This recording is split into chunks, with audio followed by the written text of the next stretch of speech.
This is Including You, the new series from Lead at Any Level. Including You features stories from chief diversity officers and other executives who are creating inclusive cultures in their organizations. Our goal is to show what's working in companies just like yours, to give you the tools you need to keep pushing for progress in your own workplace. We want to create belonging and opportunity for everyone, including you. And now here's your host, Amy C. Waninger. Welcome back to Including You. I'm your host, Amy C. Waninger, the Inclusion Catalyst. But today, I'm the one in the hot seat being interviewed with my collaboration partner and friend, Zach Nunn. Zach, welcome to the show. Amy, what is going on? Wild. I feel it's my first time being on Including You, but I'm excited to be here. How you doing? I'm doing great, and I'm glad you're here. And I'm sorry this is the first time. There's nothing really to apologize for. That's really part of one of your problems. You're always trying to. You dope. You ain't got to apologize for nothing. You know what I'm saying? You ain't do nothing wrong. Okay. That's fair. That's fair. So can we tell everybody why you're here and what we're celebrating today? You know what? We're here. We're here for a bunch of reasons, right? But we're celebrating your 100th episode. 100 episodes of Including You. 100 episodes today. Look, I'm so excited and thankful to be in collaboration with you, to be in community with you, to share and be an ecosystem with you. I think about the fact that we've been working together now and known each other now for almost like 6 years. Do you remember how we got connected? I do remember how we got connected, Zach, because it was a turning point in my career and in my business. So the year was 2018. It was in June. It was right after my first book came out. My first book was Network Beyond Bias. And you contacted me on Twitter and asked me to be on the Living Corporate flagship podcast. And I said, I would love to be on your podcast, but I've never been on a podcast before. What are we talking about? And you said, we're talking about the experiences of Black and Brown people in corporate spaces. And I said, oh, in that case, I should probably tell you, because you may not be able to tell from that little tiny Twitter picture, I'm a white lady. And you said, no, it's cool. We're talking about allyship. And I was the guest on episode 6 of the Living Corporate podcast. Yeah. And I think from there, I think we've been friends ever since. Yeah. And some people don't know this, but this is my second podcast with Living Corporate. That's right.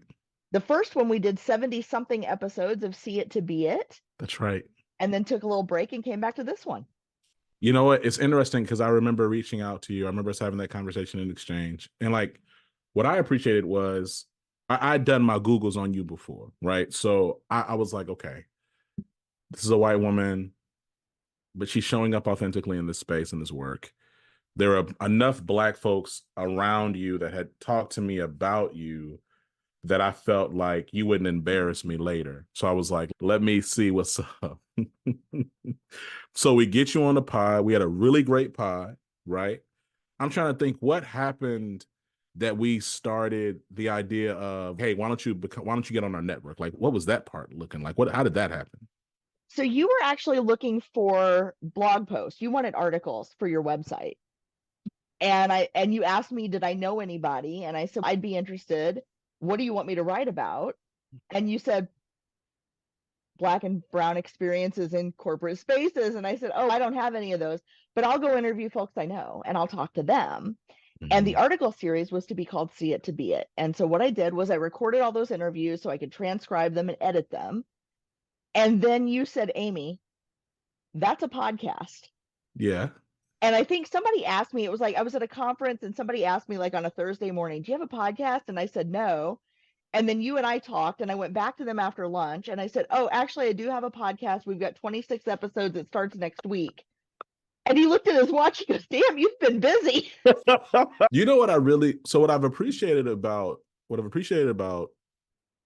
your work, period, as it relates to like just the digital media space, is your ability to like platform and really just have really honest conversations about people's jobs, right? Like I think about Living Corporate on the flagship podcast. And for context, Living Corporate, experience management company that prioritizes fairness. We use data analytics and brand storytelling and our own e-learning platform to really create employer trust and market engagement and employee engagement. Like really, we operate in that place. I think, and our podcast is really like that brand storytelling arm But when I think about like Living Corporate's flagship podcast, which we call it Real Talk Tuesdays, it's more like frank, gritty discussion on just like the world and systems of work and reimagining the world of work for fairness. And we're intersecting strategy with blah, blah, blah. And there's space for that. And I'm excited about that flagship. I enjoy about your pod is it's like I read it and I experience it as like a technical deep dive into the actual job.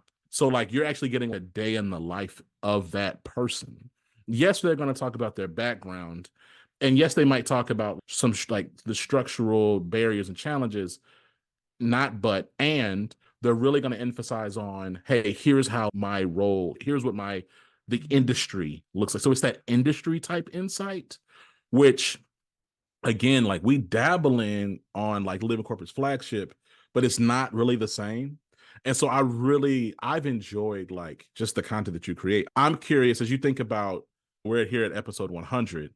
I'm curious how you feel about like the future of like the work that you're doing. And also I'd like to understand like how does your podcast fit into the broader Lead at Any Level ecosystem? Yeah, so let's talk a little bit about the two podcasts and the transition from one to the other real quick. Sure. See It to Be It was really about people's jobs, right? I grew up in Southern Indiana in the middle of nowhere. Yeah. Nobody I knew went to college. But after I went to college and I got a job, I could fit in because I looked like the people expected people to look that were there, right? Yeah. And I had people pull me aside and say, you probably shouldn't say it that way. You probably shouldn't do this. Don't wear that. I had that because people wanted me to succeed for whatever reason. But I realized that was a privilege that I had, but that lack of exposure was a barrier for me. And the lack of exposure is a barrier for a lot of folks into the world of professional work, but they don't have the privilege of looking like they fit in. And so that whole first podcast, the first 70, however many episodes we did, were really about who are these people in these corporate spaces? What do they do? Let's find some role models that look like the listeners of this show.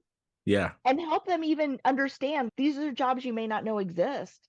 And Yeah. you can thrive in them if you know what to expect and where to find community. And we did a lot. That was a long series. And then I took a step back and I said, what do I want to do next? And the next really came up. So it's hard sitting here in 2024 to imagine almost 2 years ago, the conversation around DEI wasn't quite as coordinated and it wasn't quite as malicious as it is sitting here in 2024. But the backlash conversation around DEI was more DEI doesn't work. It's a waste of time. It's a waste of money. This isn't helping anyone. Your work doesn't matter, right?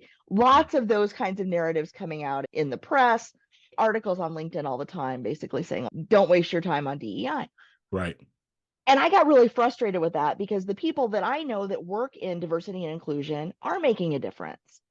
Yeah. Have they changed the whole world? Not yet. But we don't say marketing works because there's a guy in Toledo that didn't buy our product yet. We say, oh, we need more marketing and we need to reach that guy. But for some reason with DEI, if the guy in Toledo isn't on board, we're like, doesn't work, give it up. And I just don't buy that. So I wanted to put something, my thought was, what can I do that creates a counter narrative that adds to this body of work that says, no, this work does matter.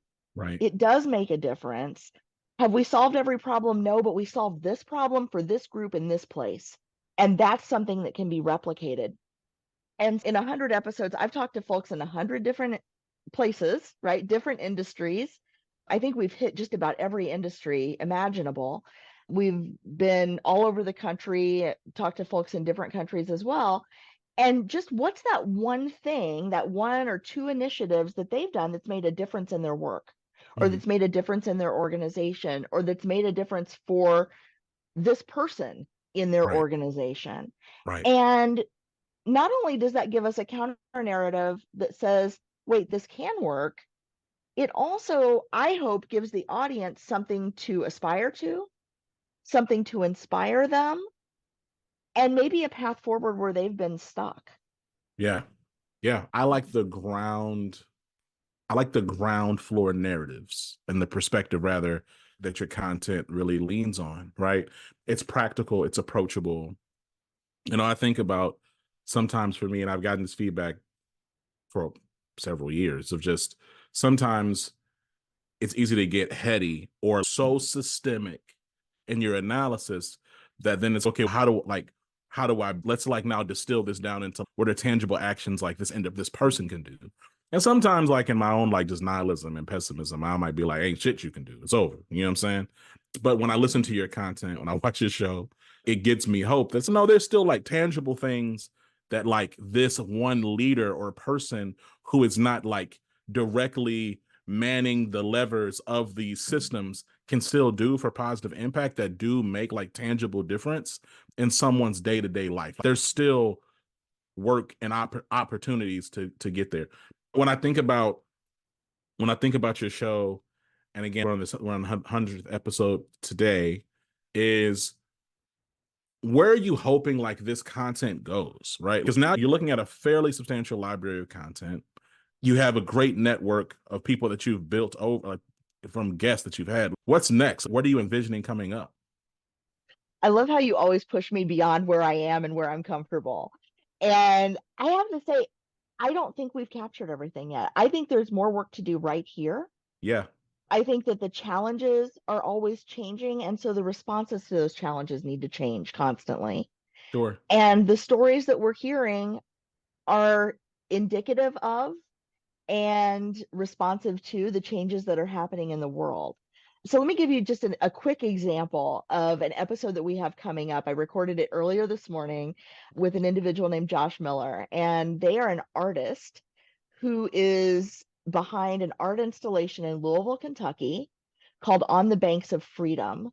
And this art installation is part of a larger project called the Unknown Project. And it is about identifying the names and stories of Black people who were enslaved in Kentucky so that their progeny can find connections to their ancestry. And that's the kind of stuff that I'm in Louisville all the time. I didn't know that art installation existed. I didn't know the impact of it. I didn't know the work that was behind it. And those kinds of stories are not ones that we're hearing about on our local news or in our classrooms. And so these are things that matter, right? They matter to the people that they impact, but they matter to the community. They matter to the shared history that we have. I've got others coming up about co-creation, beliefs and relationships. I'm just like looking down the list. Yeah. I've got someone who just said, look, we manage to 3 inclusive behaviors in our organization. Our leaders are held accountable to just 3 inclusive behaviors. And if they execute on those 3 inclusive behaviors, we know we're building the culture we need. And so it's right. It's not always let's boil the ocean, let's solve every problem, right? In fact, I know how theoretical you are and how big you think.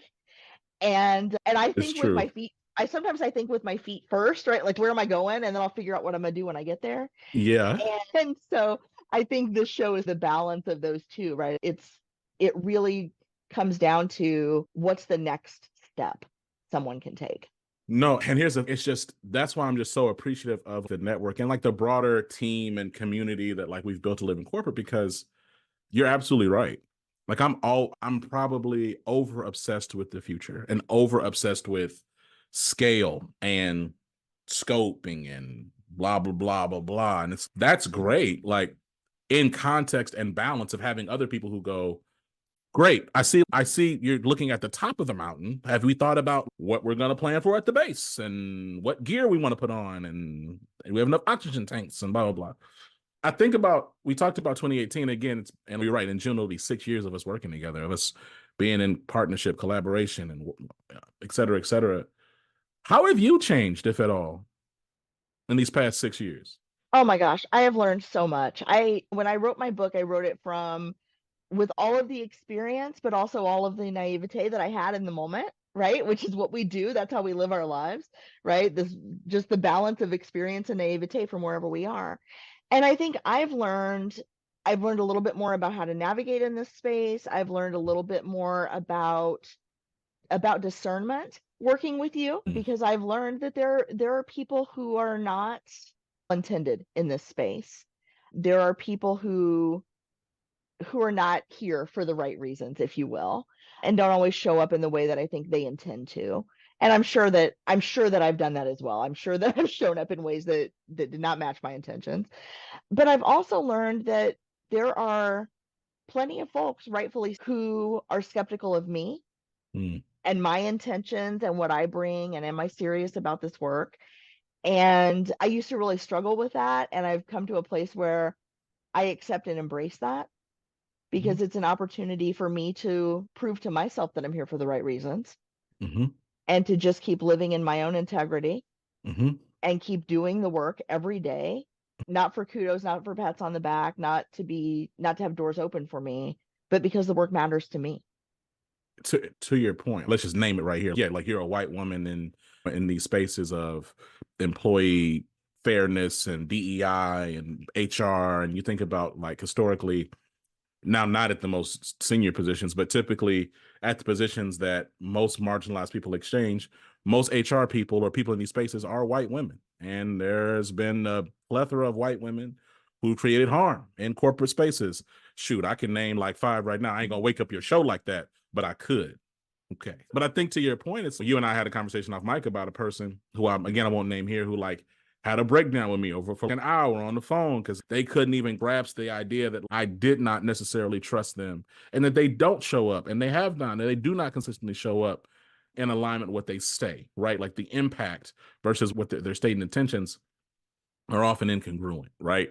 And to your point, though, I agree that what the only thing you can really do is honor your own values, be a person of integrity, show up and be consistent. And I can say truly, and there's a very short list. I'm gonna be honest with you. There's a very short list of white folks I trust. I do not. But like it's 5 people, right? It's 5 people. You're on that list. There's not anyone I've ever met who I can say has been as consistent, authentic. When you say you're going to do something, you do it. I ask you for feedback, you give it to me. You're encouraging.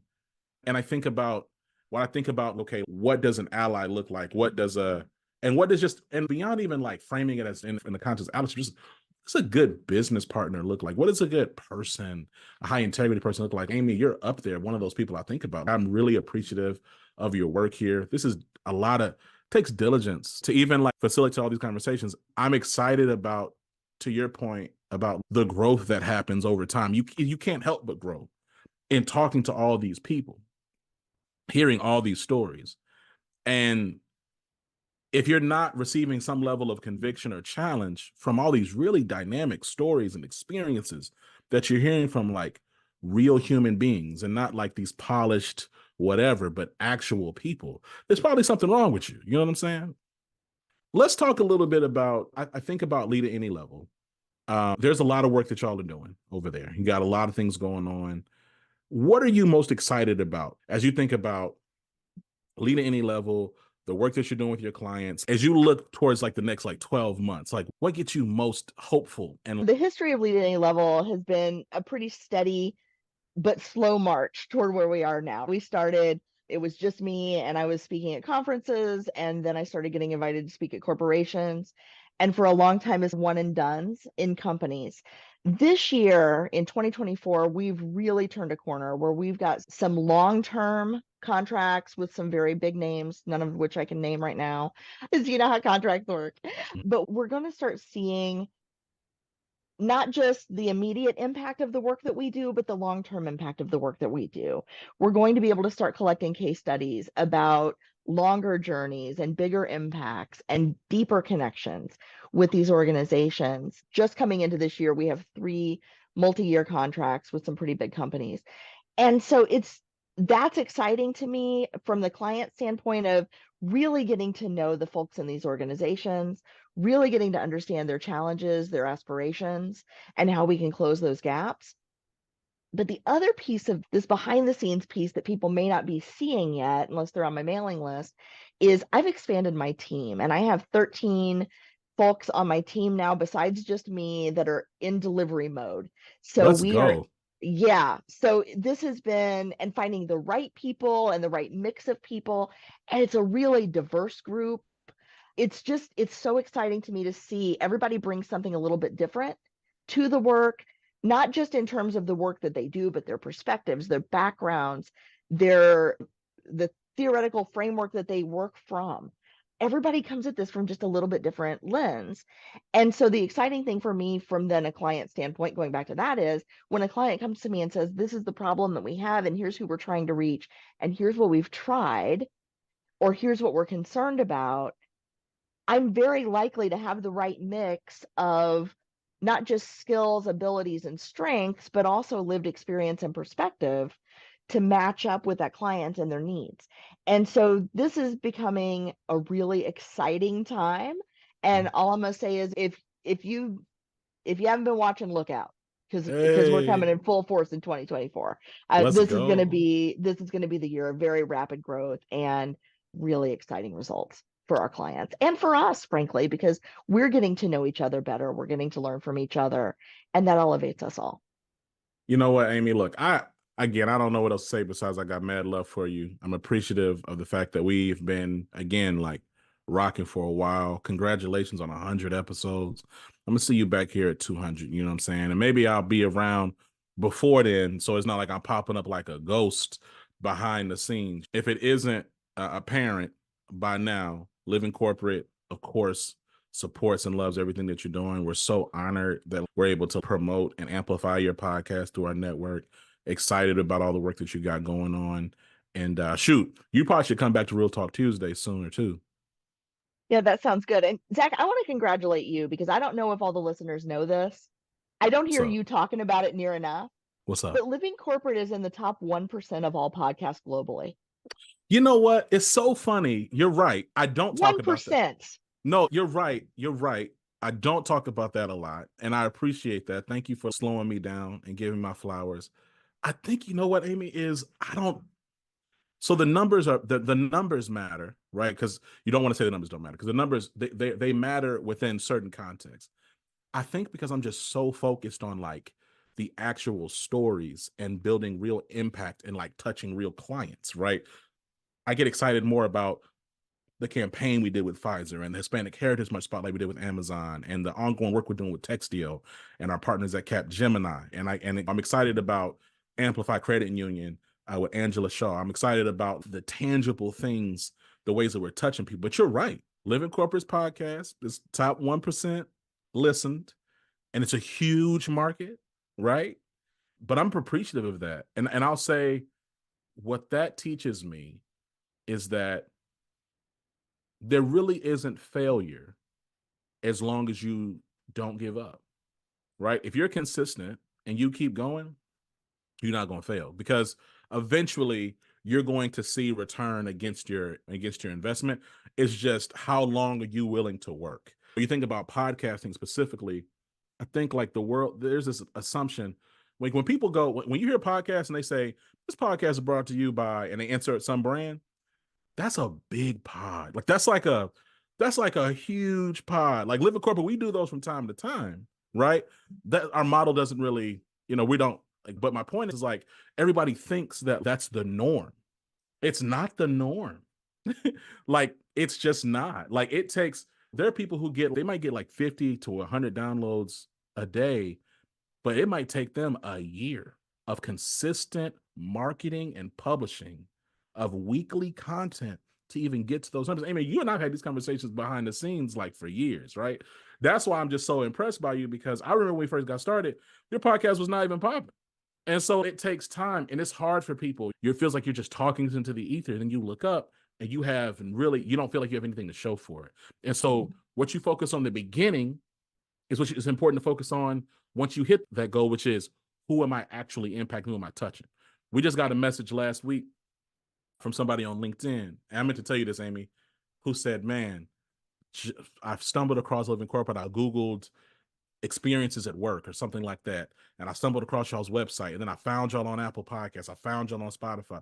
I had no idea you had all this content. I love the Including You series. I love the Real Talk Tuesday. Thank you so much. And so that's the kind of stuff that gets me like really excited. Yo, can I get 30 more of those? Yeah, we got 100,000+ downloads a month. That's great. Super thankful for that. Can I get 50 more of that? Right? Can I get some more reviews of people talking about how this helped them navigate? That's the thing. You know what I'm saying? That's Speaking of right. which, Make sure y'all give Amy, y'all listen to this talking about episode 100. Y'all need to make sure y'all give Amy 5 stars in a review on Apple Podcasts, straight up. Now, we used to do this thing, remember, where we talked about the 6-star review. The 6-star review is not just a 5-star review. It's a 5-star review plus a comment, plus a couple sentences on how much you loved the episode, because that's what helps people find the show. That's a really good people who callback. haven't heard it yet, and then they can be the ones to slide into Zach's DMs and tell him how powerful this work is. Come on, Amy. Look, I appreciate you. Thank you for letting me put you in the hot seat. Before we let you go, any last words or shout outs? And I'll give you the show back.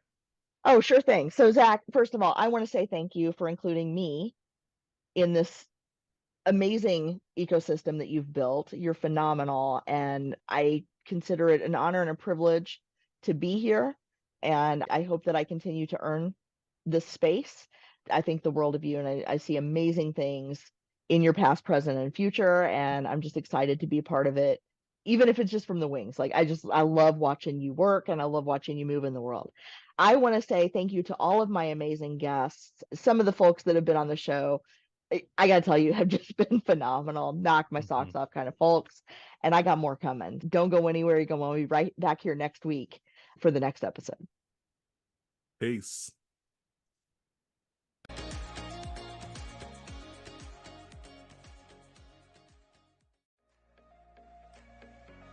If you've enjoyed this episode, follow Lead at Any Level on LinkedIn and YouTube. Then join us for Including You video simulcast every Thursday at noon Eastern. Including You can also be enjoyed each week as part of the Living Corporate audio podcast series, available on all major podcast platforms. Learn more at living-corporate.com. Including You is brought to you in part by Lead at Any Level, a boutique training and consulting firm improving employee engagement and retention for companies that promote from within. Lead at Any Level. Leaders can be anywhere and should be everywhere. Learn more at leadatanylevel.com. Lead at Any Level and its logo are registered trademarks of Lead at Any Level LLC. The views and opinions of guests on our show do not necessarily reflect the positions of Lead at Any Level, Living Corporate, or the sponsors of Including You.